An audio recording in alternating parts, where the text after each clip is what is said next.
Baik Pak, ini kan Pak pengalaman jadi guru itu selama di Jawa Timur ya. Jadi kira-kira apa saja pengalaman Pak selama menjadi guru agama? Om Swastiastu. Ya. Ya, saya betul pernah jadi guru agama di tahun 1985 sampai 1989. Guru agama Hindu di Surabaya. 3 tahun jadi guru agama, tidak ada yang bayar sepersen pun. Tapi saya ikhlas menerima sambilan ngajar juga di sekolah swasta, ngajar fisika dan sebagainya.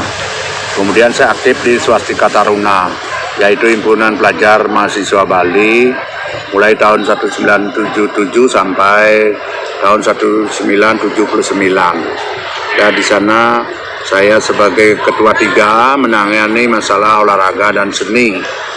Ketika Hari Raya Galungan, Kuningan, Hari Raya Besar agama Hindu, saya yang membuat semacam pertandingan olahraga, pertandingan ngelawar, pertandingan menari, dan semua cabang olahraga. Jadi setelah itu saya ditarik ikut membentuk Parisade Jawa Timur tahun 86. Di sana saya ditunjuk mulainya dari Sekretaris Jenderal Lokasabha ketiga Parisade Hindu Dharma Jawa Timur.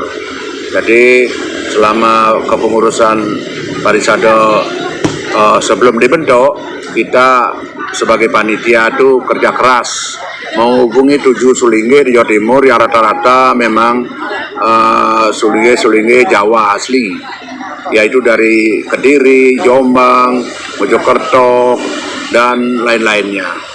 Jadi selama itu saya di samping jadi guru agama dari SD sampai SMA dan Tuan Tinggi sebagai asisten guru agama, asisten dosen agama Hindu.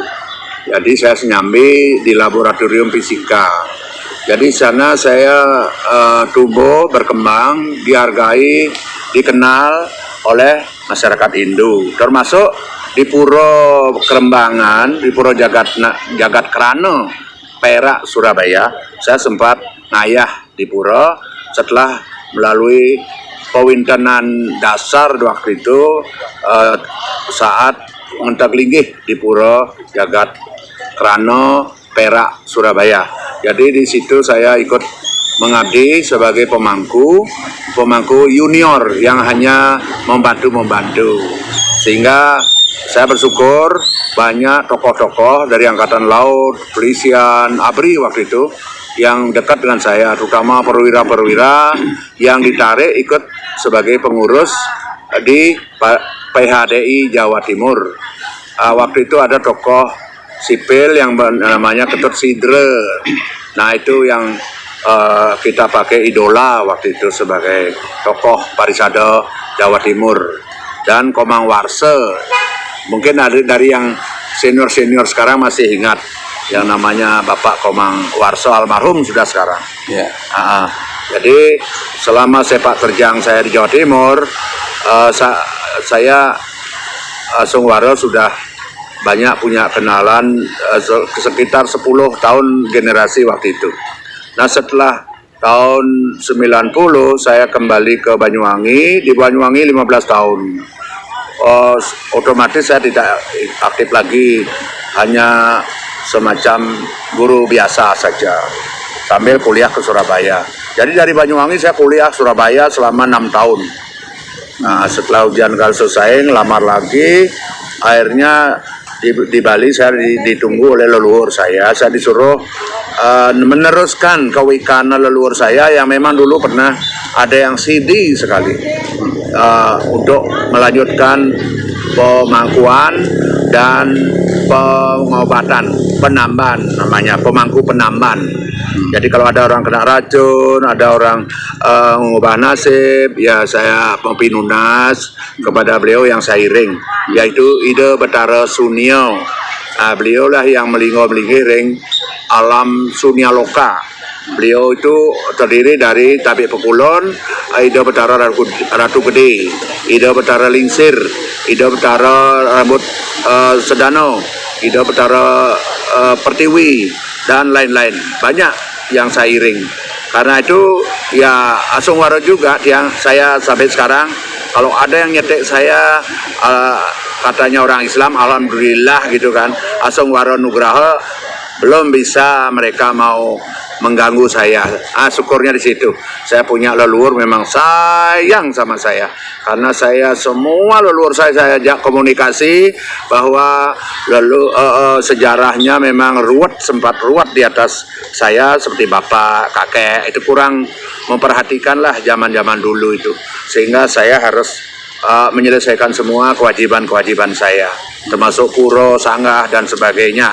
Jadi sekarang saya masih punya kewajiban yang belum terselesaikan, yaitu bikin sanggah gede, kemudian saya akan berlanjut cita-cita saya untuk jadi sulingge, walaupun nanti sebelum dipanggil saya bisa ngayah, paling tidak untuk diri sendiri, gitu.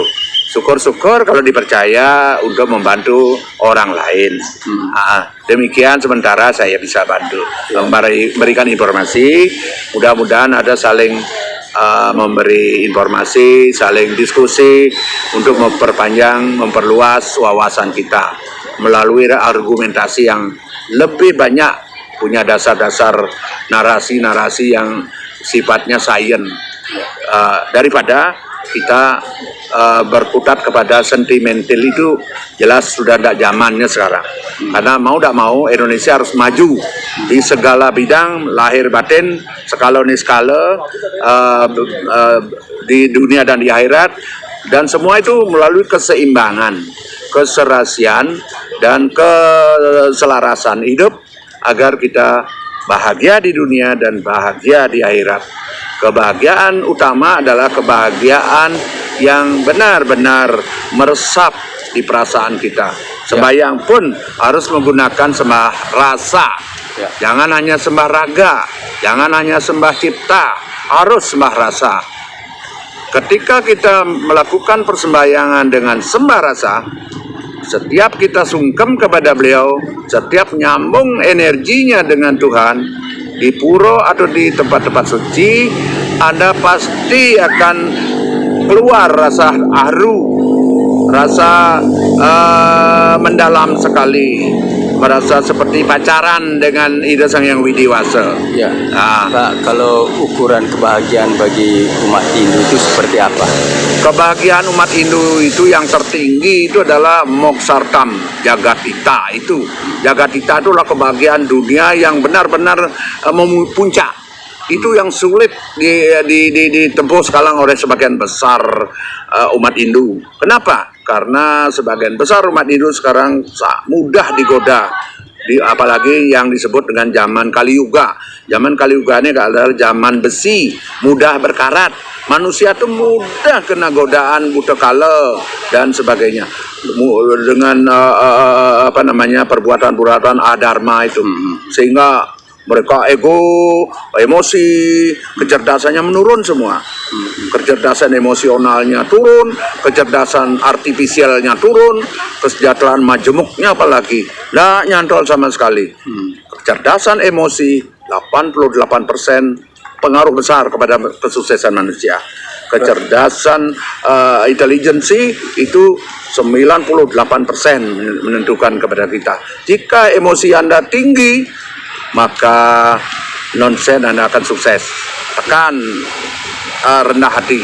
Nah, itu yang cerdas. Orang cerdas emosi adalah orang selalu rendah hati. Dengan orang lain dia selalu baik, dengan relasi, dengan anak buah, dengan guru dia harus hormat, begitu. Berarti kebahagiaan itu saat ini tidak ada ya? Masih ada sebenarnya, cuma manusia sekarang kan sangat-sangat mudah digoda. Kalau toh ada, masih bisa dihitung lah. Sebagian, Sulingi hari masih ada sebagian yang gitu, tidak semuanya yang bisa mencapai kebahagiaan puncak. Kalau di dunia ini kita sudah bahagia, apalagi menemui kebahagiaan puncak, nanti saat kita dipanggil, di sana itu akan gampang mencapai moksartam. Moksartam itu kebebasan abadi. Jadi tidak terlalu sulit sebetulnya. Cuma kita kurang teguh menghadapi duniawi ini. Tuh, Ya. termasuk saya juga pernah tidak 100% saya juga suci tidak. Tapi kebanyakan orang pintar, mangku-mangku tapaan, paranormal, kiai, ulama, semua mengatakan saya masih bersih. Ada yang sampai bilang suci, saya jadi agak malu lah, bukan seperti itu. Yang jelas kita harus selalu dharma. Sekarang dharma sudah dirubah ya, Ya. jadi dharma, lah repot. Karma pala juga dirubah, pala karma, lah repot kan? Ya. Nah itu. Jadi kalau menjalankan agama tidak baik, memahami Weda juga enggak, itu namanya nahastika, Ya. kafir istilah kayak orang Islam bilang. Nahastika, Ya. hindarilah nahastika dan adharma, hindari. Jadi dalam menghadapi situasi di zaman Kali Yoga ini seperti apa, khususnya umat sedharma? Dalam menghadapi zaman Kali Yuga ini, kita harus paham dan sadar. Hanya dua resepnya. Paham dulu apa itu zaman Kali Yuga. Terus setelah kita paham, sadarlah untuk di mana kita harus menghindari, mana baik, mana buruk, mana benar, mana salah, mana haram, mana halal. Harus jelas tahu bedanya. Kalau tidak, semrawut. Perbuatannya semrawut. Jelek dibilang baik, baik dibilang jelek. Kehilangan arah. Tidak tahu malu, tidak punya kemaluan, wah repot sudah. Larinya ke situ. Ya, dulu saya pernah juga di Surabaya memberi ceramah ke pura-pura.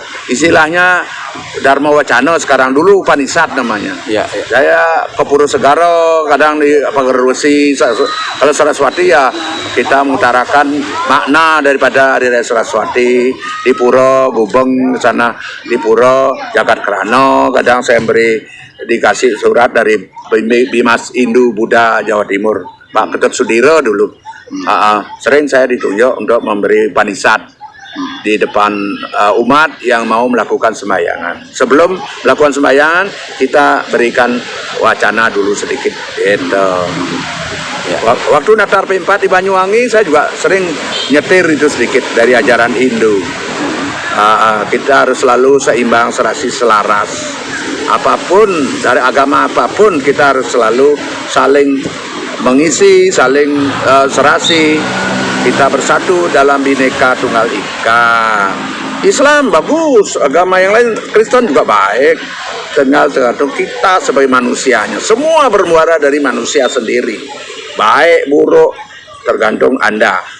Sekarang gini, ibaratnya manusia itu seperti ibu. Ketika melahirkan bayi dan bapaknya itu melihat susu ibu itu beda, tidak sama. Nah itulah manusia. Jadi bayi dan bapaknya melihat ibunya, terutama asinya, itu sudah beda. Mungkin semua di antara kita sudah tahu bahwa perbedaan kita sesama orang, siapapun pasti ada perbedaan. Nah itu wajar, memang itu adalah fitrah dari Tuhan Yang Maha Kuasa. Jadi tidak boleh dihindari. Baru orang itu beda sedikit dianggap musuh. Berbeda sedikit sudah dianggap musuh. Sudah keliru besar. Apalagi anak-anak sekarang, aduh saya prihatin sekali nih. Prihatin sekali saya lihat anak-anak itu. Wong nggak kenal aja dengan saya bisa dibenci saya. Wong kenal baik itu cetek saya. Coba itu. Ini dibawa kemana ini anunya, ini moralnya. Etika moral udah diabaikan. Kayak hidup dia di tanah Arab aja banyak yang begitu kan? Ya. Om Santi.